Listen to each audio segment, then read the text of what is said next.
This is the current situation here at Blue Post. Na hilo limeanguka pale chini.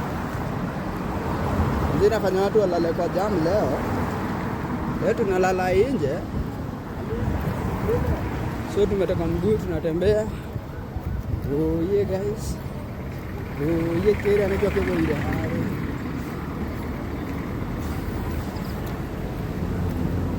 Towing services. Funda.